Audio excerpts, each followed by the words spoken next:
Today's question is a timely one. She says, "Hi, Dr. Karen. I hope you are doing well in these crazy times. Sorry to bother you." Okay, you're not a bother, ever.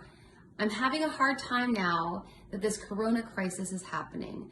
Not only do I have a bad time with cabin fever, but I'm also alone because my aforementioned friend and roommate has basically gone to stay with her new boyfriend for this period." This is a woman who reached out to me, and we did an IGTV Q&A about her roommate who was looking down on her for being single. And you guys had a lot to say about that, and I thank you for the support because it was really important feedback about if a friend is looking down on you for being single, are they really a friend? So, but anyway, her friend has basically gone to stay with her new boyfriend for this period, and she says, "Is it irrational to feel kind of abandoned? And how can I deal with feelings of abandonment? Because they come up a lot for me recently. It elicits the strongest emotions. What's it trying to teach me? And how can I learn so it doesn't hurt so much?" So this is a time where if you are single and your roommate goes to basically be quarantined for this time of social distancing with her boyfriend and she's not with you, you're going to feel that even more so. And that doesn't feel good. And so there's an opportunity here to feel lonely, and it would be exacerbated by the times that we're in. And I want to say a quote from Leslie Kaz, who's the author of Single Girl Bliss, and this was my most recent podcast episode that was posted last Monday. And she says, "You're only lonely if you allow yourself to be lonely." Now, I'm not saying it's easy, but during times like these, we really have to take charge of our experience. And how do we not feel lonely when we're alone? Well, we have to remind ourselves of what's going on in our lives that is really wonderful and really great. And that's the first tip I have. I've got 3 tips for you on this question. One is gratitude. And I stress gratitude because it's always correlated with happiness.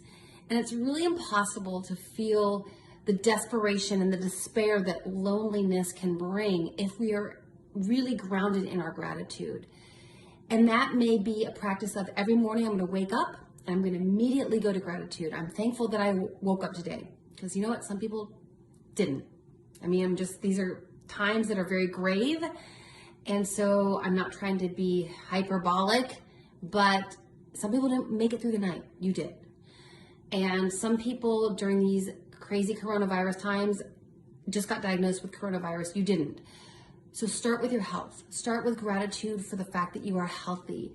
Start with gratitude for the fact that you are getting out of bed and walking on 2 legs. Many people don't have that luxury. I mean, and it sounds like, I don't know what it sounds like, because to me, I practiced it for so long. It's really something that the minute my mind starts to go to a negative place, I just stop myself and I really start practicing my gratitude, because there's someone out there who, no matter what situation you're in, they would kill to be in a situation like what you're in. And that has helped me throughout the years of feeling lonely and the loneliness. I'm not trying to compare it because I've never been single going through the coronavirus social distancing situation that we're seeing now. But I will say that during my lonely times, gratitude always sustained me. The second piece I would really encourage you is to look at values. Why? Because values are always related to happiness. And it's all about our emotional state that is grounded in our values.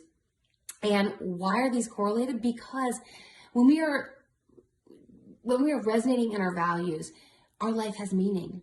And people who feel that their life is meaningful feel good about their lives, and they don't feel despair and depression. And so this comes from acceptance and commitment therapy, which I have tons of podcast episodes on that. So please check out my catalog. I mean, I'm up to 80 something podcasts, and there's so many of them that could be useful for you during this time, especially because we're going to have more time on our hands, right? We're not going out and socializing the way we were before. So values clarification would be a great opportunity to take time to figure out what are your values. Maybe it's, hey, I'm a lifelong learner. Great. Then every day, schedule some time to be learning something new. And there are so many opportunities. You can do this from home because you can get an ebook, right? You can get an ebook sent to you from Amazon on your Kindle, like that. You can listen to a podcast. You can go online and really dig into some content area that you've been wanting to brush up on or to become more well-versed in. And I'm not trying to say that this is great, because it's a really scary and it's a really troublesome time. It's like nothing I've ever seen in my life. But no matter what crisis happens, there's always an opportunity embedded in that crisis. And so this may be a time to carve out values clarification. Figure out some very tangible ways to practice your values every day. It's like I said, lifelong learner. Or maybe it's you want to become a person who has more integrity and you want to make sure that you are lining up every action of your day in line with your values. So take some time to tangibly, maybe it's journaling, maybe it's reading some material that's going to help you take those values that you have and make them more concrete in your life.